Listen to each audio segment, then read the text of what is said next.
When my boyfriend Ethan Wilson brought his dear sister Sophia Miller to my house, I knew the main event was about to begin. The moment my fashion design sketches won an award, Sophia would sigh, "I'm so jealous your family can afford art school. Not like me, grinding through regular high school." When I attended fashion shows, she'd whine, "Must be nice having money to play around. I'm stuck working overtime without vacations." At our engagement party, she sniffled dramatically, "You're so lucky, Emma. Ethan's perfect and adores you. Not like me, unwanted since childhood." Ethan, convinced his sister had suffered enough, constantly made me shower her with jewelry, designer bags, and hand-embroidered hanfu dresses.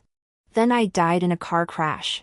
My last ghostly whisper caught Sophia complaining, shame about that custom gown she never finished. Now reborn, I watched trembling Sophia trail behind Ethan into my hanfu studio. This time, they'll pay. Ethan barged in unannounced with his little sister, who peeked from behind him like delicate jasmine. I smiled. "Showtime. Emma.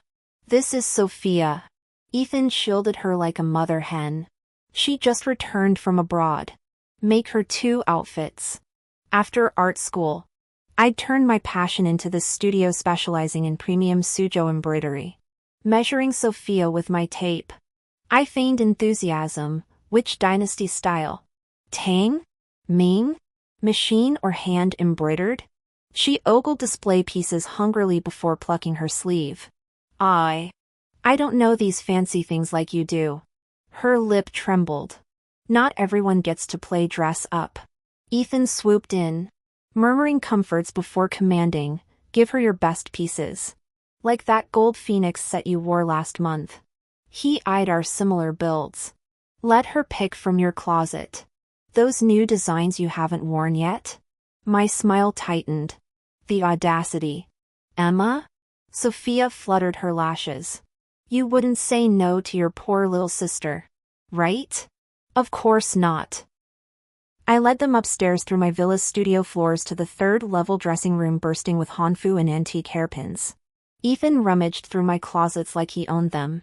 "Take whatever you like," he told Sophia, who caressed silk robes with covetous fingers. "Your family must be rich." She simpered, holding jade hairpins to her head. "Wasting money on useless clothes." Turning to Ethan, "Better earn big after marrying her." Saw online stories about wives bankrupting husbands. Ethan shot me a dark look. "Wedding's different. Can't have this, hobby draining accounts." Sophia rushed to me, eyes brimming. "Sorry. I shouldn't have mentioned it." "Oh. But I wanted her to." Every single word. Emboldened by my silence, Ethan piled 6 sets into Sophia's arms.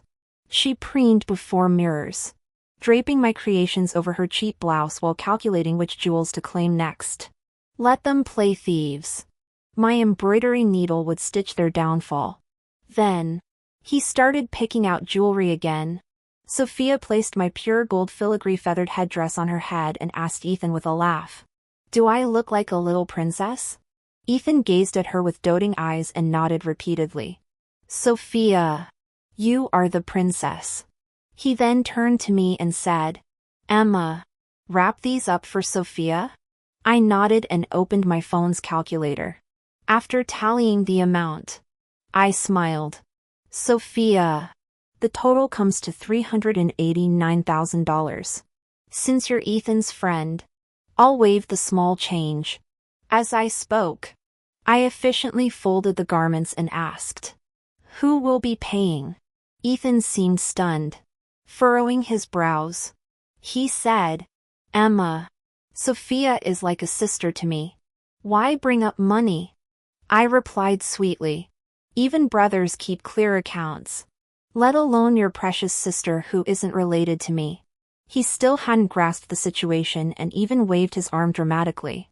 "Emma, doesn't my sister automatically become yours? Apologize to Sophia right now. Beside us." Sophia pretended to cower like a chastised child. rubbing her eyes theatrically. Emma, I grew up poor. I could never afford such beautiful things. Then why are you trying them on? I arched an eyebrow. Did I invite you here? You parade around in luxury then plead poverty? Ethan snapped. That's enough. Just because you grew up privileged doesn't mean you can bully Sophia. I'll pay. He angrily transferred $3,800 to my account. Ethan. The total was $389,000. I calmly accepted his payment. Consider this $3,800 covering the custom shirt you're wearing. Ever since I opened my traditional clothing boutique, Ethan had stopped buying clothes. He'd constantly demand, Emma, this fabric looks nice, make me a shirt. Emma, tailor me a suit. Emma, weave 2 ties for gifting. There's an ocean of difference between hanfu and Western formal wear. Honestly, accommodating his requests always strained my skills. My former self, that lovesick fool, could never refuse him. Stitch by stitch, I'd foolishly sew my devotion into every garment. He'd always praise. My future wife's craftsmanship is unmatched. Before making new demands, Emma, make my mother a holiday dress. When I suggested store-bought alternatives, he'd lecture sternly, how could you disrespect mom like that? Mass-produced trash could never compare to your handmade creations. This shows your filial devotion. Through his relentless manipulation, I'd become his family's unpaid seamstress, purchasing fabrics with my own money, enduring their nitpicking, all while smiling through the humiliation. My rebirth couldn't have come at a worse timing. Our families had already settled on engagement dates and dowry details. No matter, awakened. I bowed to no one now. I tugged at Ethan's sleeve. Ethan, the fabric alone for this shirt cost $2,600. $3,800 is more than fair. As for Sophia's selected items, my smile sharpened. I've given family discount pricing despite our history. Ethan's face darkened. Sophia crept over, clutching my sleeve, fake tears glistening. Emma, you own so many pretty dresses. Couldn't you spare a few for me? Once you marry Ethan, we'll be family. My parents died young, without Olivia's charity. I'd have starved. How could I afford such luxuries? Ethan immediately interjected. Emma, stop embarrassing our family. Let me tell you again. Emma grew up without parental love. As her sister-in-law, you should know how to care for her and love her. I shook my head, smiling sarcastically. Ethan, there are many parentless children in orphanages. Could you possibly care for them all? Ethan seemed deeply humiliated, veins bulging on his forehead as he pointed at me. Emma, how could you say that? Sophia is different from them, she's my sister. Exactly. Your sister. You can buy her dresses and lavish affection on her. I never stopped you. My words carried double meaning. Watching Ethan's face turn ashen, I continued. Either pay for the clothes and take them, or leave empty-handed now. Ethan frowned. Emma, what's gotten into you today? They're just a few outfits. Stop making a scene. He added condescendingly.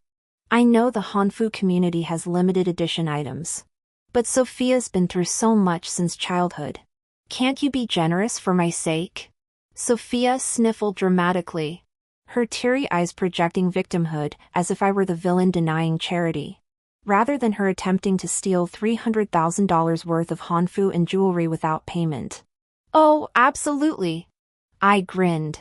Since Sophia's so pitiful, Ethan, why haven't you paid yet? I run a hanfu studio, not a welfare center. Ignoring me, Ethan grabbed the garments. I'm taking these. We'll discuss this later. Take one step with those and I'm calling the police. I snatched the package back, systematically returning each piece to its display case. What do you want from me? Ethan demanded. Mr. Wilson, Are you truly this oblivious? I said coldly. My utter disdain for you isn't obvious enough? His face flushed crimson. Emma! Who do you think you are? On cue, Sophia began weeping. Ethan! Don't fight because of me. It's all my fault. Her tear-stained eyes met mine, flashing the same viciousness from my past life when she'd ordered her lackey to run me over, spitting on my mangled corpse. Emma! I never realized you could be so heartless. Ethan comforted Sophia.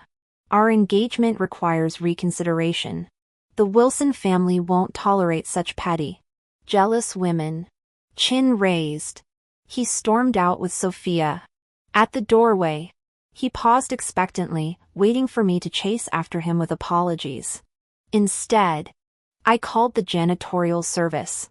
Please mop the floor immediately. Some vermin just tracked filth in.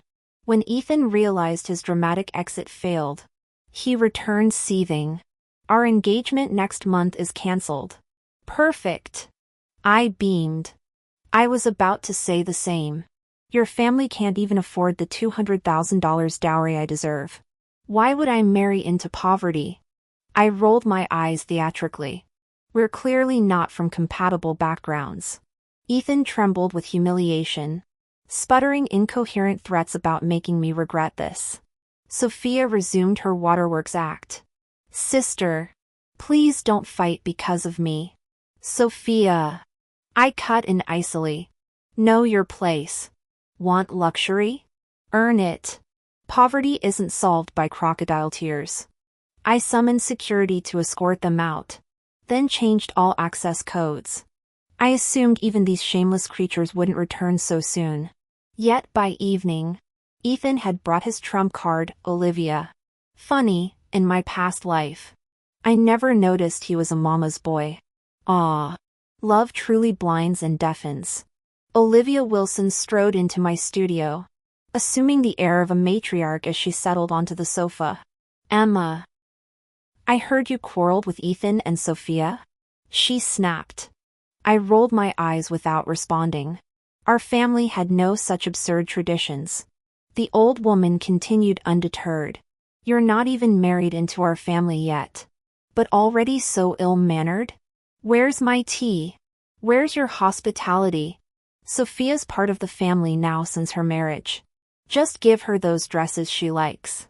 Why be so stingy? Beside her, Sophia sniffled theatrically. Aunt Olivia. Don't scold Emma. She's just attached to her new clothes. This is all my fault. What makes you think you're entitled to my wardrobe? I scoffed. Olivia shot up like a scalded cat, finger quivering with outrage. How dare you speak to me like this? A daughter-in-law insulting her mother-in-law. The wrinkled harridan actually raised her hand as if to strike me. In my previous life, I'd endured this abuse. Ethan constantly weaponized Sophia's fragile disposition to guilt me into surrendering clothes, jewelry, then my entire hanfu business.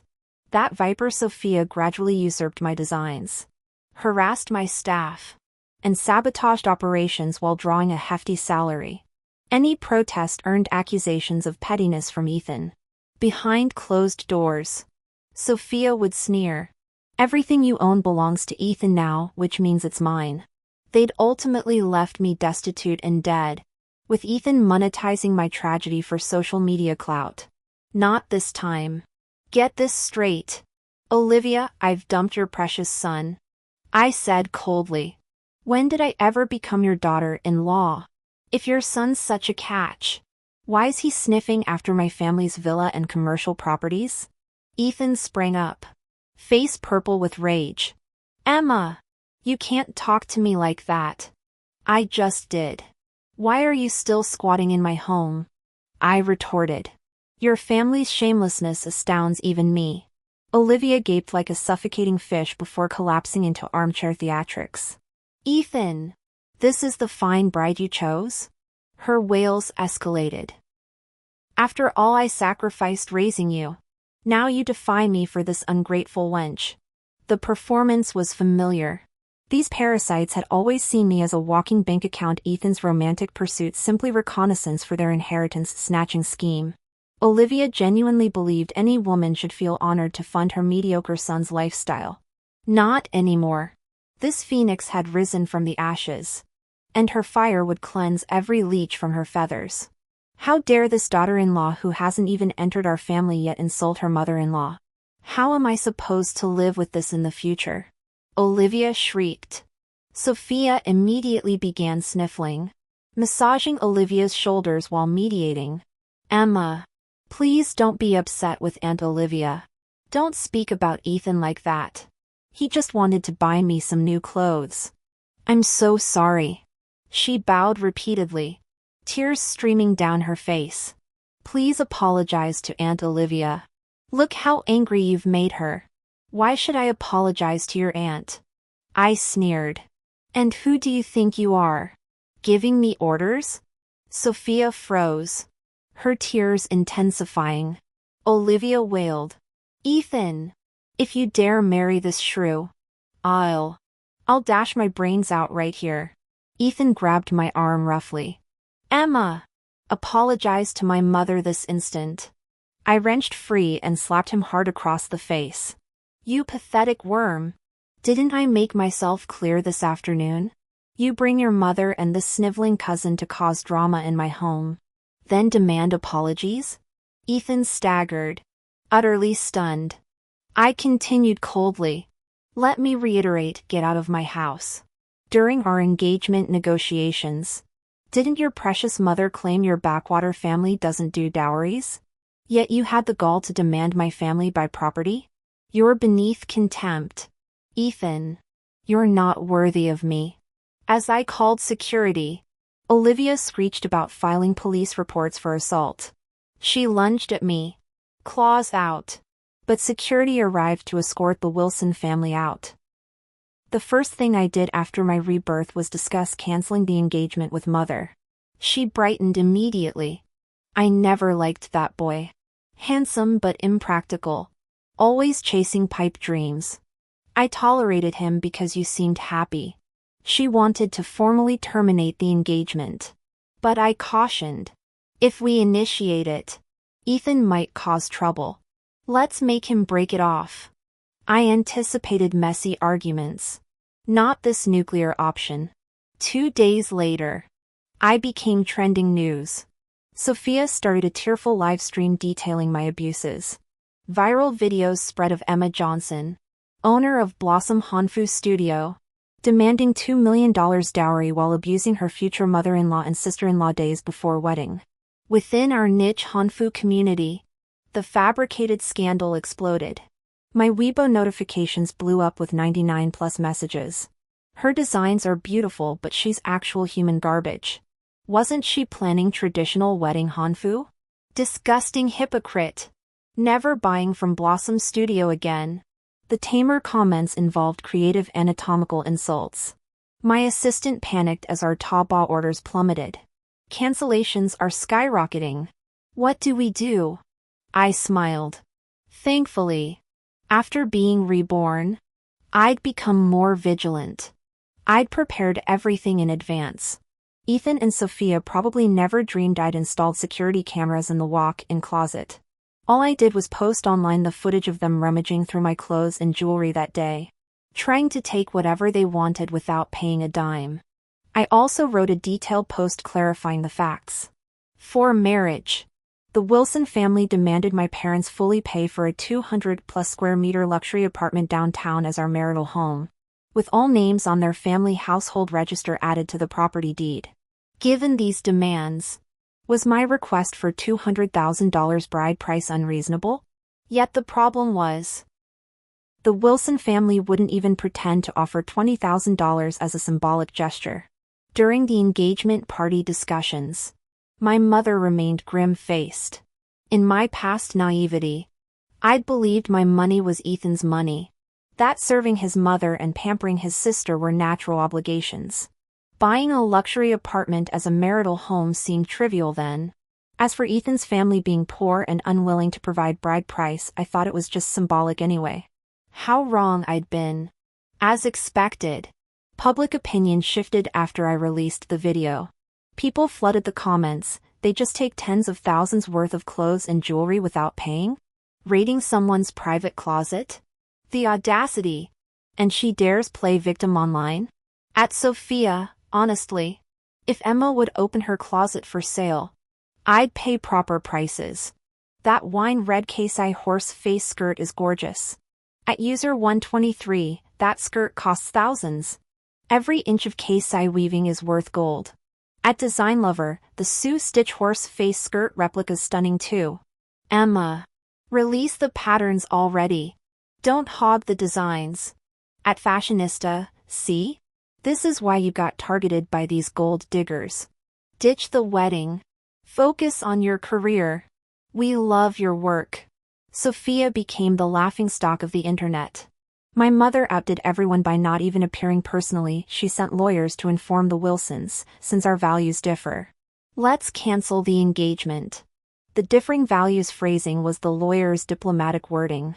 When I actually called off the engagement, Mom's contempt for Ethan couldn't be clearer.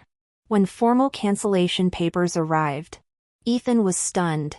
This shouldn't be happening. After all, he pursued me relentlessly for 3 years to win me. Now with engagement preparations underway and my apparent devotion, he never saw this coming. In my past life, I'd stupidly believed love meant sacrificing everything for your partner, which I thoroughly embodied. Having dedicated my entire being to his benefit before, Ethan assumed I was just throwing a tantrum. He kept calling until I blocked him after a dozen attempts. Of course, running my design studio meant I couldn't completely avoid him. The next day, he stormed into my workplace. What the hell do you mean by this? He demanded. I smiled. Ethan, didn't you say your family would never accept such a petty, narrow-minded woman? Hence the cancellation. Please direct all matters to my lawyers. I'm busy with new hanfu designs. The community's been hounding me for updates. Seeing my smile, his narcissism resurfaced. Adopting a coaxing tone, he said, "Come on, Emma. Let's move past this. I get it, some of those hanfu pieces are rare collector's items. Just say you didn't want to give them to Sophia. The engagement banquet's all prepared. Stop this nonsense." He actually tried to hug me, pressing close to whisper sweet nothings. I pushed him away with force, my expression stern. Ethan, keep your hands to yourself when you speak, or I'll report you for sexual harassment. Ethan froze momentarily. Seeing my resolute demeanor and cold glare, he furrowed his brows, his tone shifting. Emma, what's this tantrum about? I've already apologized. What more do you want? Let me warn you. I sneered. Warn me about what? Stop this nonsense. We'll buy gifts this afternoon and properly apologize to my mother, Ethan declared. Also, I've decided you don't need to hire that hanfu model for your new collection photo shoot. Let Sophia handle it. Give her the modeling fee. Since she's job hunting, it's inconvenient for a young woman to work elsewhere. She'll join your studio. Family should support each other. His presumptuous monologue struck me as utterly absurd. My family had already retained lawyers to formally terminate our engagement. Did he truly think this was mere petulance? Worse still, his apology carried condescension and commands. Now he wanted to plant Sophia in my studio? Inconvenient for women to work? Should all women abandon careers for domesticity? Only his precious sister warranted special treatment? Ethan, did you fail reading comprehension? How did you even get into college? I retorted. We're following legal procedures to dissolve the engagement. Are you deaf? I don't have time for your theatrics. Nor do you merit such attention. Leave. Now. I summoned my newly hired security guard to escort him out. Ethan stumbled away in visible bewilderment. No doubt he wondered how his gullible puppet suddenly grew a spine. Over subsequent days, I compiled 3 years' worth of financial records between us. The digital age leaves clear transaction trails. His gifts to me, cheap plush toys, occasional flowers, birthday cupcakes, paled against my expenditures, custom-tailored suits, luxury accessories, leather goods exceeding 1 million yuan. Our restaurant bills? Always my treat. My accountant organized the records while lawyers drafted repayment demands. Every garment I'd sewn, every silver cufflink purchased, even stained or worn items, must be returned. Dining expenses would be split equally. When legal papers arrived, Ethan's composure shattered. His frantic calls and messages flooded in. New numbers blocked as fast as they appeared. Studio visits met with locked doors or endless waiting room purgatory. After a week of this dance, my lawyer confirmed, proceed with litigation? Notify Ethan. I instructed. Return all items obtained through 3 years of emotional manipulation. Or face court. By late July, typhoon rains battered the city. Streets transformed into rushing streams. The deluge mirrored my resolve, unrelenting and purging. Sophia Miller came to my studio and knelt at the entrance, recording a video while crying hysterically. Sobbing uncontrollably, she pleaded, "Emma, I was wrong. Please forgive Ethan this once. I'm just an orphan who's never owned nice things. When I saw all the new clothes in your wardrobe, I couldn't resist. Ethan only took those dresses for me because he pitied my tragic upbringing. Please don't break up with him over this. He'll die without you. He says life isn't worth living if you won't forgive him. I'll do anything, I'll even kill myself if that's what you want." The video went viral instantly. Outraged netizens flooded my social media, branding me a petty tyrant who bullies their future sister-in-law over clothes. Toxic control freak testing her power before marriage. Making a girl kneel in the storm? Disgusting. Dump that gold-digging shrew. Ethan. Sophia then posted a tearful essay accusing me of abusing Ethan and insulting his mother, while taking full responsibility to protect her brother. Since the incident happened outside my hanfu design studio, internet sleuths quickly doxed my business. Though some loyal clients from the traditional clothing community defended me, their voices drowned in the hate tsunami.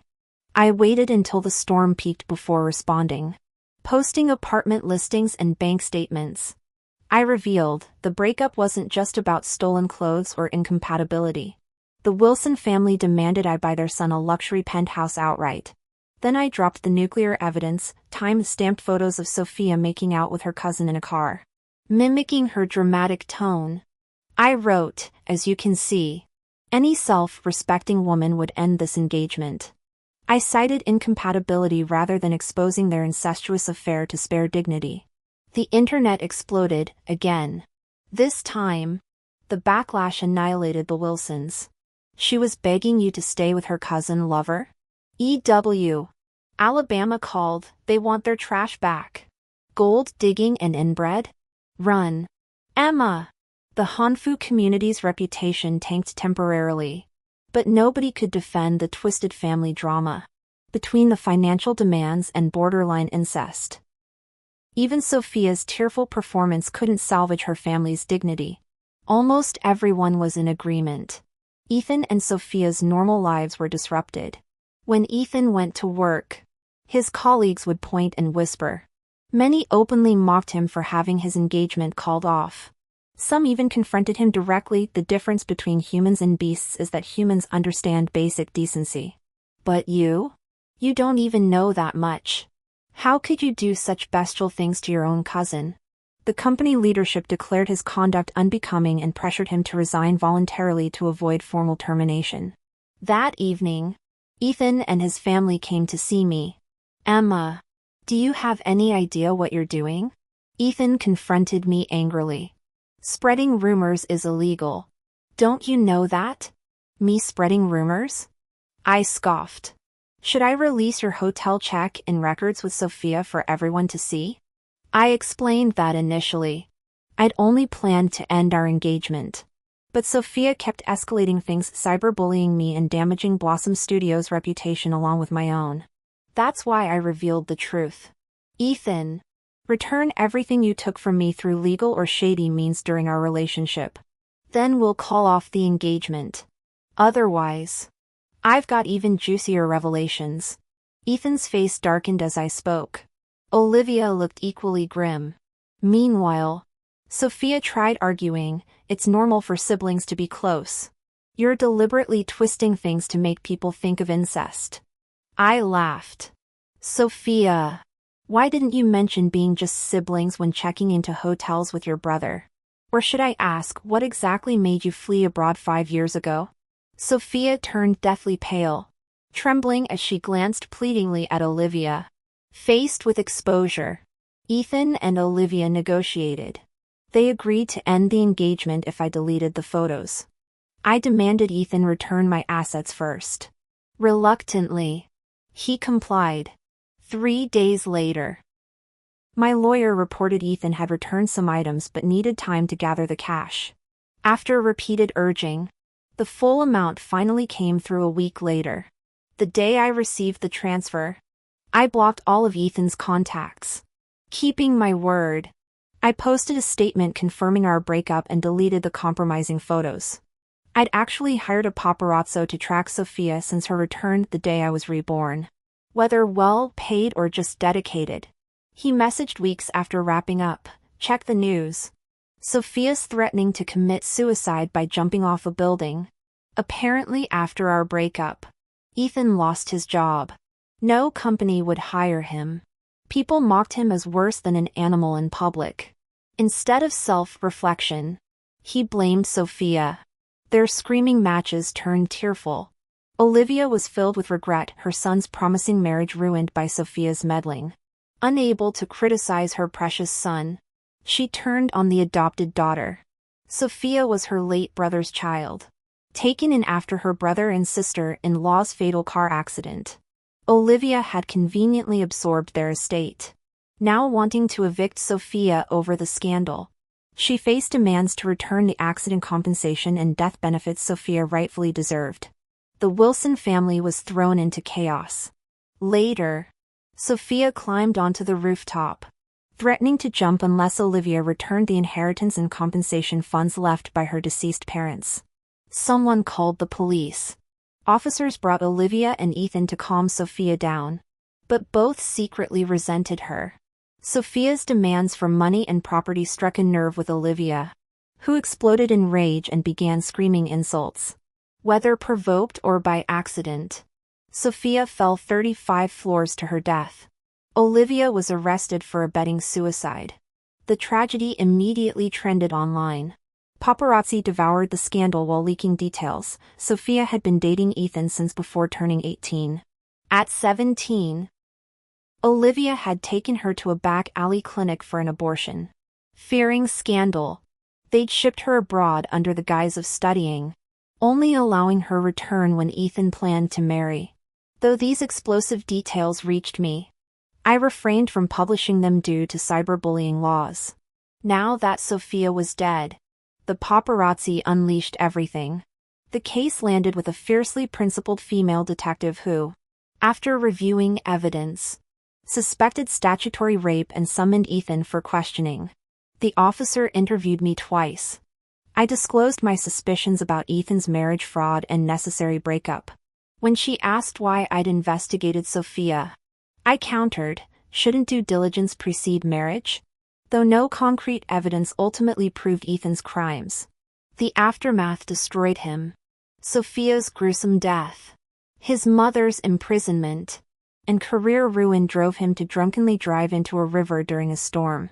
They fished his car out 7 days later, the corpse unrecognizable. Only after his death did I finally breathe easy that monster could never hurt me again.